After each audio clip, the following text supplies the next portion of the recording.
আল্লাহ বললেন ইয়াসিন ওয়াল কোরআনিল হাকিম। ইয়াসিন, বিজ্ঞানময় কোরআনের শপথ। কোরআনের মধ্যে বিজ্ঞান আছে না নাই? অভাব নাই। কয়টা শুনবেন? আল্লাহ কসমোলজির কথা বলেছে, অ্যাস্ট্রোলজি কথা। কসমোলজি হচ্ছে সৃষ্টি তত্ত্ব। কসমোলজি কি? সবাই বলেন কসমোলজি কি? আল্লাহ বললেন আওয়ালাম ইয়ারাল্লাযীনা কাফারু আন্নাস সামাওয়াতি ওয়াল আরদা কানাতা রাতকান ফাফাতাকনাহুমা। কাফেররা কি দেখে না মহাবিশ্বের সবকিছু একসাথে মিলে ঝিলে ছিল, বিশাল এক বিস্ফোরণের মাধ্যমে আমি মহাবিশ্ব তৈরি করেছি। সুবহানাল্লাহ। আদিতে শুরুতে কিন্তু সব আকাশ, বাতাস, জমিন, চন্দ্র, সূর্য, নক্ষত্র, গ্রহ, নীহারিকা পুঞ্জ, গ্যালাক্সি, ব্ল্যাক হোল সবকিছু মিলেমিশে একসাথে ছিল। এটার ঘনত্ব ছিল খুব বেশি। মহাবিশ্বের সবকিছু ছিল একটা বিন্দু। এটাকে বিজ্ঞানীরা নাম দিয়েছে দ্য সিঙ্গুলারিটি, মহা একত্ব। এরপর একটা প্রচন্ড বিস্ফোরণের মধ্য দিয়ে মহাবিশ্ব সৃষ্টি হয়েছে। এটার ওরা নাম দিয়েছে বিগ ব্যাং থিওরি। কি নাম? স্টিফেন হকিং মারা গেছে না গত বছর নাকি? হ্যাঁ, বছর খানিক আগে মারা গিয়েছে। সবচেয়ে বড় পদার্থবিজ্ঞানী ছিল। সে একটা বই লিখেছে, from the brief history of time, a brief history of time from big bang two black hole. সেখানে সে প্রমাণ করেছে কোরআনের এই আয়াত, কানাতা রাতকান, মহাবিশ্বের সবকিছু একটা বিন্দু ছিল। চাঁদ, সূর্য, গ্রহ, তারা সবকি ছিল। কথা বলেন, সবাই বলেন, একটা মাত্র বিন্দু ছিল। আল্লাহ বলেন, don't the disbeliever observe that the heavens and earth were joint together, then I separated with a gigantic sound explosion. সব একসাথে ছিল, চাঁদ, তারা, আকাশ, নদী, নালা সব একসাথে। তারপরে একটা বিকট বিস্ফোরণের মধ্য দিয়ে পৃথিবী হয়েছে, এ চাঁদ হয়েছে, চন্দ্র হয়েছে, সূর্য হয়েছে। মহাবিশ্বের সবকিছু এই মহাবিস্ফোরণের মধ্য দিয়ে হয়েছে। চিৎকার করে পড়েন আল্লাহু আকবার। এই যে ছোট্ট পৃথিবীতে আমরা বসে আছি, এই পৃথিবীর চেয়ে সূর্য 13 লক্ষ গুণ বড়। চিল্লায় পড়েন আল্লাহু আকবার। এটা কি বাড়ির কাছের কথা? 13 লক্ষ গুণ বড়, কল্পনা করা যায়? তার মানে কি সূর্যই সবচেয়ে বড়? না, সূর্যের চেয়ে অনেক বড় বড় তারা আছে। ব্যাটেল জিউস নামে একটা তারা আছে মহাকাশে, যেটা যে সূর্য পৃথিবীর চেয়ে 13 লক্ষ গুণ বড়। এই ব্যাটেল জিউস তারা সূর্যের চেয়ে 33 কোটি গুণ বড়। এই ব্যাটেল জিউস তারাটাই কি সবচেয়ে বড়? না, এর চেয়েও কত বড় তারা যা আছে কোনো হিসাব নাই। এরকম বিশাল বিশাল তারা ঘুরতে ঘুরতে মাওয়াকিউন নুজুম, ব্ল্যাক হোল নামে একটা রেঞ্জ আছে। এই রেঞ্জের মধ্যে যদি ঢুকে যায়, ছোট্ট বাচ্চার মুখে চকলেট দিলে বাচ্চা যেমনি চকলেট চুষে খেয়ে ফেলে, এই বিশাল বিশাল তারাগুলো ব্ল্যাক হোলের মধ্যে ঢুকলে এক মুহূর্তের মধ্যে নিঃশেষ হয়ে যায়। চিল্লায় পড়েন আল্লাহু আকবার। এজন্য আল্লাহ বললেন, ফালা উকসিমু বিমাওয়াকিউন নুজুম। এই তারকা নিঃশেষ হওয়ার যে জায়গাটা, এই জায়গার কসম আমি কোরআনের মধ্যে খেলাম। এই ব্ল্যাক হোলের রেঞ্জের ভেতরে তারা আসলে মুহূর্তের মধ্যে নিঃশেষ বানিয়ে দেয় কে? একটা তারার চেয়ে আরেকটা তারা বড়। এরকম হাজার কোটি তারা মিলে আমাদের গ্যালাক্সি। এই গ্যালাক্সির নাম হচ্ছে মিল্কি ওয়ে। কি নাম? আমাদের গ্যালাক্সির নাম কি? সবাই বলেন তো। Milky way. কি নাম? এরকম একটা গ্যালাক্সি না, লক্ষ কোটি গ্যালাক্সি আছে। আমাদের গ্যালাক্সির পরে সবচেয়ে কাছের গ্যালাক্সির নাম অ্যান্ড্রোমেডা। কি নাম? এই অ্যান্ড্রোমেডা গ্যালাক্সি আমাদের গ্যালাক্সি থেকে 2.5 মিলিয়ন লাইট ইয়ার দূরে, মানে 25 লক্ষ লাইট ইয়ার। সুবহানাল্লাহ কইবেন না? আলোর গতি হচ্ছে পৃথিবীতে সবচাইতে বেশি বর্তমান সময় পর্যন্ত। জানেন সেকেন্ডে কত মাইল? 1,86,000 মাইল। এক সেকেন্ডে আলো ছুটে 1,86,000 মাইল বেগে। এত বেগের কোন প্লেন বা রকেট নিয়ে যদি আপনি আমাদের গ্যালাক্সি থেকে মিল্কি ওয়ে থেকে অ্যান্ড্রোমেডাতে যেতে চান, তাহলে আপনার 25 লক্ষ বছর লেগে যাবে। সুবহানাল্লাহ বাড়িতে যাই বললেন। এরপর আল্লাহ বললেন, ওয়াস-সামাআ বানাইনাহা বিআইদিন ওয়া ইন্না লামুসিউন। আকাশ আমি বানালাম, গ্যালাক্সি আমি বানালাম। বানানোর পর থেকে সবগুলোর আমি প্রশস্ত করতে শুরু করে দিলাম। সব ছিল ক্ষুদ্র, একটা বিন্দুর মধ্যে আমি বিস্ফোরণ করলাম একটা আওয়াজ দিয়ে। আওয়াজটা ছিল কুন। আওয়াজটা ছিল কি? জোরে কোন, আবার কোন, কুন ফায়া। ইন্নামা আমরুহু ইযা আরাদা শাইআন আন ইয়াকুলা লাহু কুন ফায়াকুন।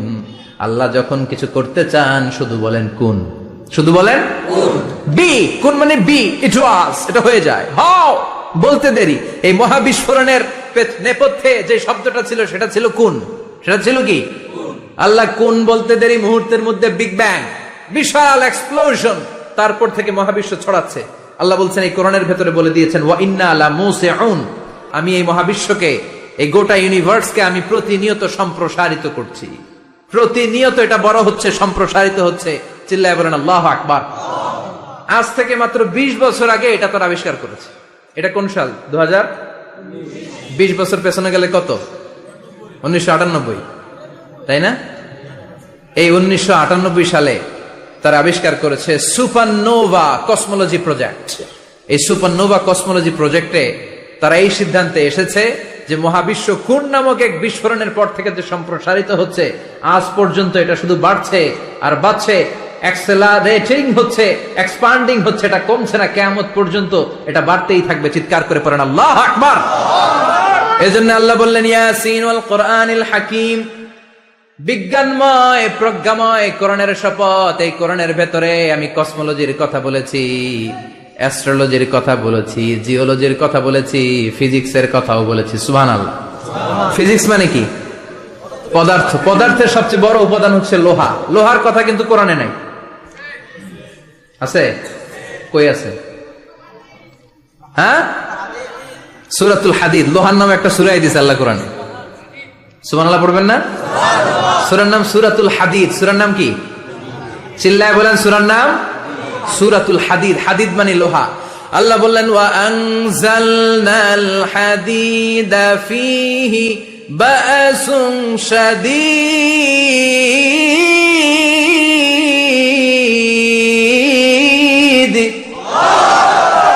ওয়া আনজালনাল হাদিদ ফীহি বা'সুন শাদীদ, আমি লোহা নাজিল করলাম আর লোহার ভেতরে আমি ভয়ঙ্কর শক্তি ঢুকাইয়া দিলাম। সুবহানাল্লাহ।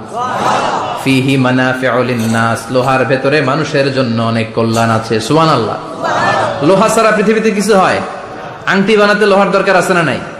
ঘড়ি বানাতে, গাড়ি বানাতে, বাড়ি বানাতে, মোবাইল বানাতে, হেলিকপ্টার, প্লেন, রকেট, মাইকের স্ট্যান্ড। সুবহানাল্লাহ কোন? এমন কোন জিনিস নাই যেটার মধ্যে লোহা লাগে না। এজন্য আল্লাহ বললেন এই লোহার নামে আমি একটা সূরা ডেডিকেট করলাম, ওয়া আনজালনাল হাদিদ ফীহি বা'সুন শাদীদ, আমি লোহাকে নাজিল করেছি। আল্লাহ বলেছেন, খেয়াল করে শব্দটা শুনেন, ওয়া আনজালনাল হাদিদ, আমি লোহাকে উপর থেকে নাজিল করেছি। কি করেছি? কথা বলেন। তার মানে লোহা পৃথিবীতে ছিল না, নাজিল করছে কে? লোহা পৃথিবীতে ছিল? পৃথিবীতে ছিল? পৃথিবীতে থাকলে নাজিল করবেন কেন? এই যে কোরআনটা পৃথিবীতে আগে ছিল, নাজিল করছে কে? কোন ফেরেশতাকে দিয়ে? সাইয়েদনা জিবরাইল। কোন নবীর উপর? বিশ্বনবী মুহাম্মদুর রাসূলুল্লাহ। আল্লাহু আকবার। তার মানে ওহি পৃথিবীতে ছিল না, আল্লাহ উপর থেকে নাজিল করেছেন। নুজুল মানে উপর থেকে নিচের দিকে আসা। এই নুজুল শব্দ ব্যবহার করে আল্লাহ বললেন ওয়া আনজালনাল হাদিদ, লোহাকে আমি নাজিল করেছি। তার মানে লোহা পৃথিবীর উপাদান নয়, লোহা এসেছে উপর থেকে। কোন সুবহানাল্লাহ। বিজ্ঞানীরা, পদার্থবিদ যারা গবেষণা করে এটাই পেয়েছেন, লোহা আসলে পৃথিবীর না। লোহা পৃথিবীতে উৎপাদন করা হয় নাই। লোহার যে মলিকিউল, অণু আছে, লোহার একটা অণু তৈরি করার মতো ক্ষমতা পৃথিবীর নাই।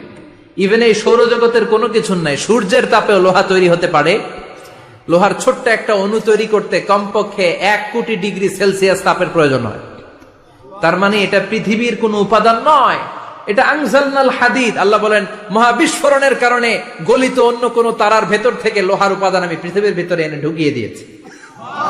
তার মানে পদার্থের কথা কোরআনে আছে না নাই? সুবহানাল্লাহ কইবেন না? এরপরে বায়োলজির কথা আছে না নাই? বায়োলজিক্যাল অ্যাসপেক্ট অফ মাউন্টেন্স, কেমন করে পাহাড়ি রেঞ্জ তৈরি হলো, আছে না নাই? ওয়াজআলনাল জিবালা আওতাদা, পাহাড়কে আমি পেরেক মেরে দিয়েছি। ওমিয়া কাঠের ভেতরে যখন পেরেক মারেন, পেরেকের বেশিরভাগ অংশ কাঠের ভেতরে ঢুকে যায়, উপরে দেখা যায় সামান্য, ঠিক কিনা? তো লোহা যদি আল্লাহ পেরেক মারেন, উপরে যা দেখা যায় এটা সামান্য, আসল পাহাড় তো মাটির নিচে। সুবহানাল্লাহ কইবেন না? আসল পাহাড় কোথায়? পেরেক যদি কাঠের মধ্যে ঢুকিয়ে দেন, পুরো পেরেকটা কাঠে ঢুকে যায় না, উপরে দেখা যায় কদ্দুর? সামান্য। পাহাড়ের যা আপনি দেখেন এটা তো পেরেকের মাথা, পুরো পাহাড়টা আল্লাহ জমিনের ভেতরে গেড়ে দিয়েছেন। চিল্লায় পড়েন আল্লাহু আকবার।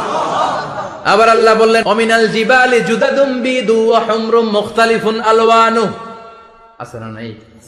ওয়া গারাবিবু সুদ, আল্লাহ বলেন নানা রঙের পাহাড় পর্বত মহাবিশ্বে আমি তৈরি করেছি। কোন পাহাড় হচ্ছে রক্তিম বর্ণের, কোন পাহাড়কে বানিয়েছি আমি কৃষ্ণ বর্ণের, কোন পাহাড়কে বানিয়েছি আমি শুভ্র বর্ণের, কোন পাহাড়ের রং কালো, কোনটা সাদা, কোনটা নীল, আছে না নাই?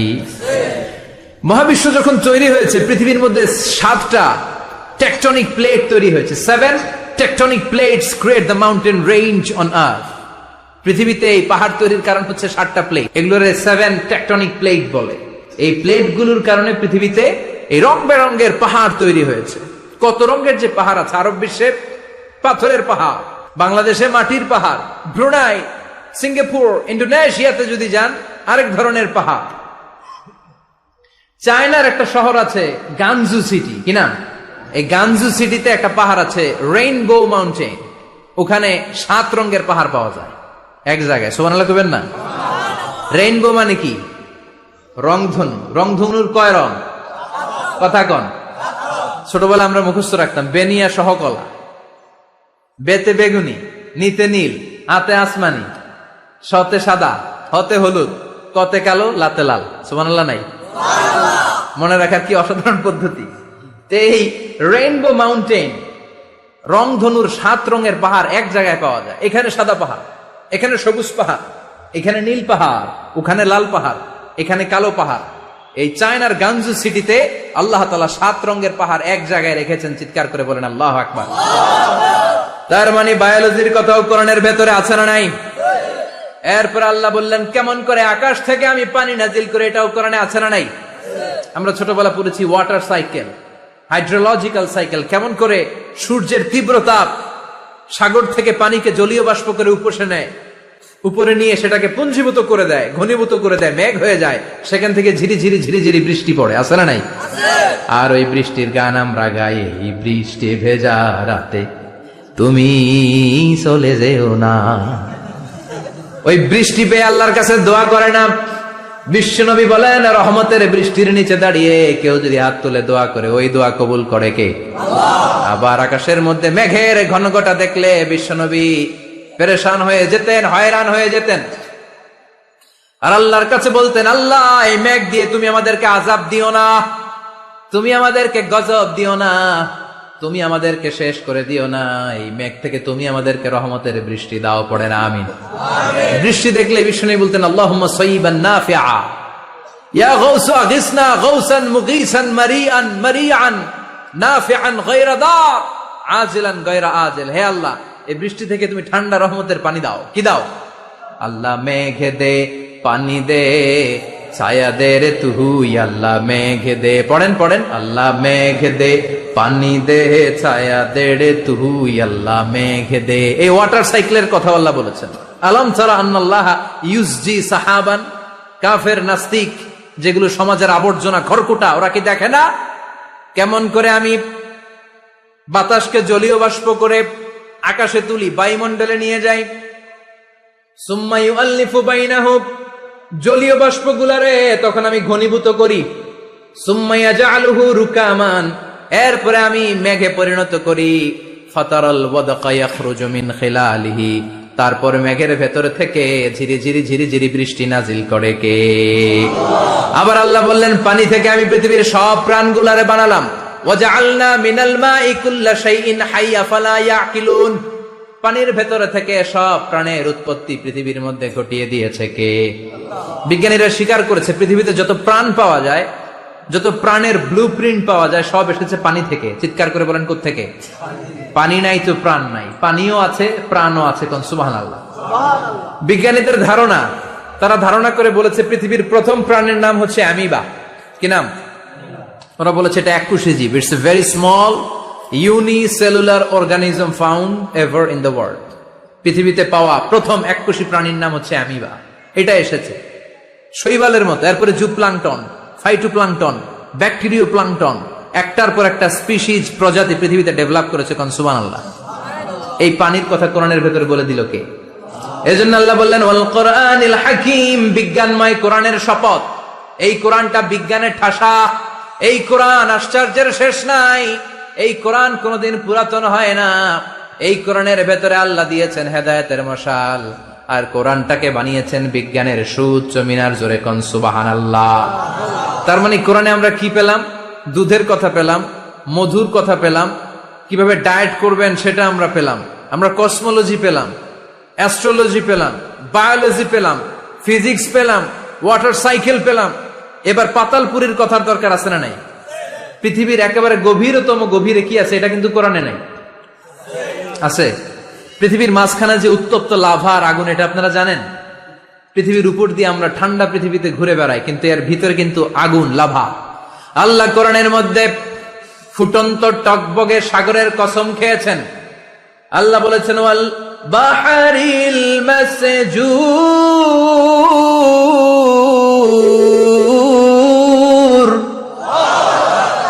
আমি কোরআনের ভেতরে ফুটন্ত টকবগে সাগরের পানির কসম খেলাম। পড়েন সুবহানাল্লাহ। সাগরের পানির ফুটন্ত টকবগে সাগরের পানির কসম। সাগরের পানি আবার ফুটন্ত হয় কি করে? পানি কি হয়? ঠান্ডা। পানি কি? কথা বলেন। আল্লাহ পৃথিবীর ভেতরকার কথা চিন্তা করে বলেছেন ওয়াল বাহরিল মাসজুর। ইউনাইটেড স্টেটস অফ আমেরিকার নেভাল একাডেমির সায়েন্টিস্টরা এই আয়াতের উপর রিসার্চ করেছে যে সাগরের ভেতরে আবার এই ঠান্ডা পানির ভেতরে আবার উত্তপ্ত আগুনের লাভা আসলো থেকে। রিসার্চ করার জন্য তারা সাগরের ভেতরে পাইপ ঢুকিয়েছে। পাইপ ঢুকাতে ঢুকাতে অনেকগুলো লেয়ার তারা পার করেছে। রূপান্তর শিলার স্তর, পাললিক শিলার স্তর, আগ্নেয়গিরির শিলার স্তর, মার্বেল পাথরের অনেকগুলো শিলার স্তর পেরিয়ে যাওয়ার পরে তারা পাইপ ঢুকানোর পরে দেখতে পেয়েছে পাইপগুলো গলে যায়। পাইপগুলো কি হয়? তার মানে ভিতরে কি আছে? গত কয়েক মাস আগে জাপানে কিছু জিওলজিস্ট, ভূতত্ত্ববিদ, তারা গবেষণা করে পৃথিবীর এক মাথা থেকে আরেক মাথায় যেতে চাচ্ছে, মানে প্রতিপাদ স্থান। বাংলাদেশের এখান থেকে ছিদ্র করলে আপনি দক্ষিণ আমেরিকার চিলির সান্টিয়াগোতে যেয়ে উঠবেন। কথা বুঝতে পেরেছেন? তার মানে বাংলাদেশের প্রতিপাদ স্থান হচ্ছে দক্ষিণ সাউথ আমেরিকার চিলির সান্টিয়াগো। আবার ইন্ডিয়া থেকে ছিদ্র করতে করতে পৃথিবীর আরেক মাথা দিয়ে উঠবেন। সুবহানাল্লাহ বলেন। এটা তারা শুরু করেছে কিন্তু এখনো সফল হয় নাই। ইউএস এর নেভাল একাডেমির সায়েন্টিস্টরা পাইপ ঢুকাতে ঢুকাতে দেখে একটা পর্যায় শেষে পাইপ আর ঢুকানো যায় না, পাইপগুলো পৃথিবীর ভেতরে যেতে যেতে গলে গলে পানি হয়ে যায়। সুবহানাল্লাহ কইবেন না? এই রিসার্চ প্রজেক্টের যিনি চিফ, উনি বললেন bring the water proof pipe from America. America থেকে ওয়াটার প্রুফ পাইপ নিয়ে আস। আমার এমন পাইপ লাগবে গবেষণা করার জন্য যে পাইপ আগুনে জ্বলে না। ওয়াটার প্রুফের মধ্যে আগুন লাগালে আগুন ধরবে? বুলেট প্রুফে বুলেট মারলে বুলেট ঢুকবে? মাননীয় প্রধানমন্ত্রী শেখ হাসিনা যে গাড়িতে করে চড়ে, এটা বুলেট প্রুফ কার? গুলি মারলে ঢুকবে? আবার গুলি মারতে যায় না, 14 গোষ্ঠী উদ্ধার করে ছাড়বে আপনার, খবরদার। তো আমেরিকা থেকে ফায়ার প্রুফের পাইপ নিয়ে আসা হলো। নেভাল একাডেমির চিফ সায়েন্টিস্ট পাইপ ঢুকাতে আরম্ভ করলেন। ঢুকাতে ঢুকাতে পৃথিবীতে কিন্তু অনেকগুলো স্তর আছে। যে বালু মাটি, সব কিন্তু বালু মাটি নয়। আপনি খুঁড়তে খুঁড়তে পেয়ে যাবেন পাললিক শিলা, এরপরে রূপান্তরিত শিলা, এরপরে মার্বেল পাথরের শিলা, এরপরে শুরু হবে গরম আগ্নেয়গিরির শিলা। ওই শিলার ভেতরে এমন আগুন আল্লাহ রেখেছে, ওই নেভাল একাডেমির সায়েন্টিস্টরা ফায়ার প্রুফের পাইপ ঢুকাতে ঢুকাতে একটা লেভেল যাওয়ার পরে দেখে যে ফায়ার প্রুফের পাইপও গলে গলে মুহূর্তে পানি হয়ে যায়। তার মানে ভেতরে এমন আগুন আল্লাহ রেখেছে, ওই আগুনের তুলনায় পৃথিবীর আগুনের মতো নয়। ওই আগুনটাই জাহান্নামের আগুন। আবার বিজ্ঞানীরা গবেষণা করে ওই আগুনের মধ্যে মানুষের চিৎকার শুনেছে। এজন্য হাদিসে এসেছে আল্লাহর ওলিরা, মুমিন বান্দারা মারা গেলে তাদের রূহগুলো আকাশে চলে যায়, ইল্লিনে চলে যায়। আর কাফের মুশরিক আর নাস্তিক গুলো মারা গেলে তাদের আত্মাগুলো পৃথিবীর মাঝখানে সিজ্জিনে চলে যায়। ওই সিজ্জিনের ভেতরে আগুন আছে না নাই? চিল্লায় বলেন। তার মানে পাতালপুরীর কথাও আছে, সাগরের কথাও আছে, আকাশের কথাও আছে। কেমন করে দুনিয়াতে আমরা আসলাম সেটাও আছে। এমব্রয়োলজি, ভ্রূণ তত্ত্বের কথা কোরআনে আছে না নাই? পৃথিবীতে আল্লাহ কয়েক সিস্টেমে মানুষ বানালেন। সৈয়দনা আদমকে বানালেন, মাও নাই বাবাও নাই। সৈয়দনা আদম আলাইহিস সালামের বাবার নাম কি? মায়ের নাম কি? মাও নাই বাবাও নাই। আবার সৈয়দনা ঈসা আলাইহিস সালামকে আল্লাহ তৈরি করলেন, শুধু মা আছে বাবা নাই। আবার আমাদের সবাইকে আল্লাহ বানালেন, মাও আছে বাবাও আছে, ঠিক কিনা? এরপরে ছোট্ট এক ফোঁটা নাপাক থেকে আল্লাহ আমাদেরকে বানালেন। এই এক ফোঁটা বীর্যের মধ্যে যে প্রাণ আছে, এটা দুজন বিজ্ঞানী আবিষ্কার করেছে। লিয়েন হুক মাইক্রোস্কোপ যন্ত্র দিয়ে তারা বীর্যের মধ্যে, স্পার্ম ড্রপের মধ্যে গবেষণা করে পেয়েছে যে ওখানে কি যেন নড়ে। ওই এক ফোঁটা ড্রপের মধ্যে কি যেন নড়ে। সেখান থেকে ওরা আবিষ্কার করেছে স্পার্মের ভেতরে, শুক্রাণুর ভেতরে প্রাণের অস্তিত্ব আছে। এক ফোঁটা স্পার্মে, এক ফোঁটা বীর্যের মধ্যে 20 কোটি যদি শুক্রাণু না থাকে, ওই স্পার্ম থেকে আল্লাহ বেবি দেয় না, সন্তান দেয় না। সুবহানাল্লাহ কোন? এজন্য আল্লাহ বললেন, হাল আতা আলাল ইনসানি হিনুম মিনাদ দাহরি লাম ইয়াকুন শাইআম মাযকুরা। ও মানুষ, কেন এত অহংকার করো? নজর করে তোমার জীবনের শুরুটার দিকে একটু তাকাও। কি ছিলা তুমি? এক ফোঁটা নাপাক পানি, একটা স্পার্ম ড্রপ থেকে এসেছো। ইয়াখরুজু মিন বাইনিস সুলবি ওয়াত তারায়েব, বাবার পৃষ্ঠদেশ থেকে মায়ের গর্ভদেশের মধ্যে তোমাকে নিয়ে গেল কে? সেখান থেকে ফি যুলুমাতিন সালাস, 3টা প্যাকেট দিয়ে মায়ের পেটের মধ্যে তোমাকে প্রিজার্ভ করলো কে? আল্লাহ প্রত্যেকটা স্টেজ কোরআনে বলে দিয়েছেন। ফি যুলুমাতিন সালাস, 3টা অন্ধকার প্রকোষ্ঠে আল্লাহ আমাদেরকে প্রিজার্ভ করেছেন। মায়ের ভুলের একটা প্যাকেট, মায়ের জরায়ুর একটা প্যাকেট, আবার মায়ের পেটের একটা প্যাকেট। ওই প্যাকেটের ভিতরে পৃথিবীর কোন কবিরাজের কবিরাজি কাজে লাগছে? ডাক্তারের ডাক্তারি কোন কবিরাজ আম করে খাওয়াইছে? চিল্লায় বলেন, তিনি কে? এরপর আল্লাহ বললেন ফি যুলুমাতিন সালাস, ওটা অন্ধকার ছিল। যেই টেম্পারেচারে রাখলে তুমি সুস্থ থাকবা, যেই টেম্পারেচারে রাখলে তুমি আস্তে আস্তে বড় হতে পারবা, সেখানে আমি রাখলাম। সেখান থেকে আমরা হয়ে গেলাম জিমেট, সেখান থেকে জাইগট, তারপরে ইমব্রয়ো, তারপরে ফেইটাস, ল্যাটার স্টেজ। প্রথমে ছিলাম ইনিশিয়াল স্টেজ, তারপরে ল্যাটার স্টেজ, আমরা বড় হতে লাগলাম।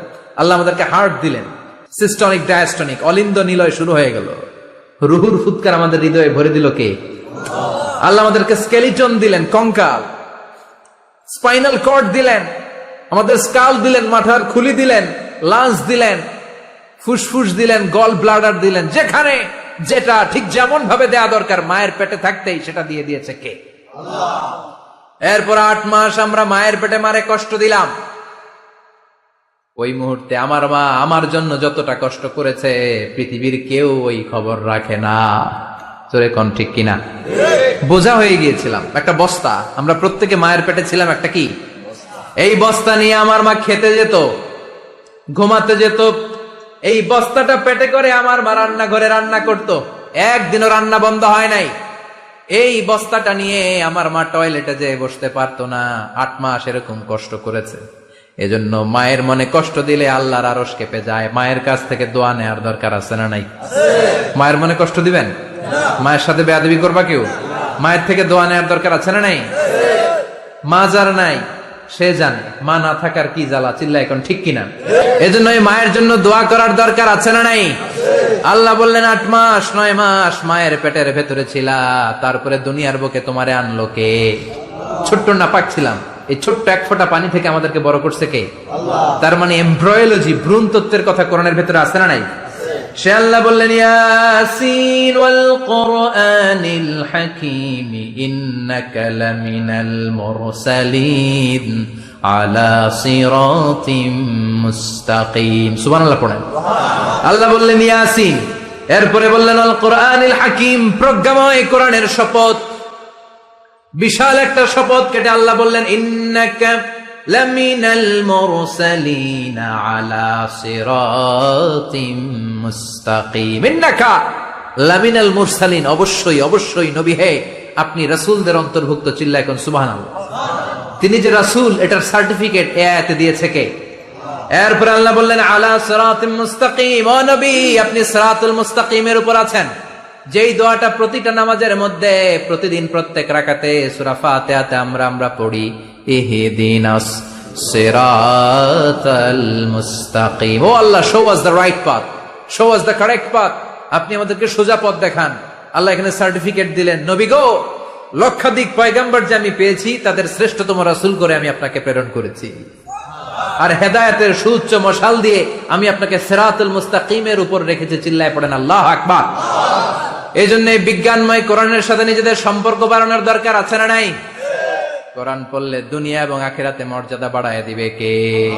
কোরআনের আইন দিয়ে সমাজটারে সাজানোর দরকার আছে না নাই? কোরআন দিয়ে আমাদের সমাজটা সমৃদ্ধ হোক আমরা চাই কি চাই না? আমাদের দেশটা কোরআন দিয়ে চলুক। আমার লাল সবুজের পতাকা সংসদ ভবনের এক পাশে, আর কালেমার লা ইলাহা ইল্লাল্লাহর পতাকা আরেক পাশে পতপত করে উড়বে, আমরা চাই কি চাই না? সেজন্য কোরআনের সাথে আমাদের সম্পর্ক বাড়াতে হবে, নিজে কোরআন পড়তে হবে, কোরআন বুঝতে হবে, কোরআনের উপর আমল করতে হবে। রাজি আছেন তো? এটাই হচ্ছে সূরাতুল ইয়াসিনের শিক্ষা।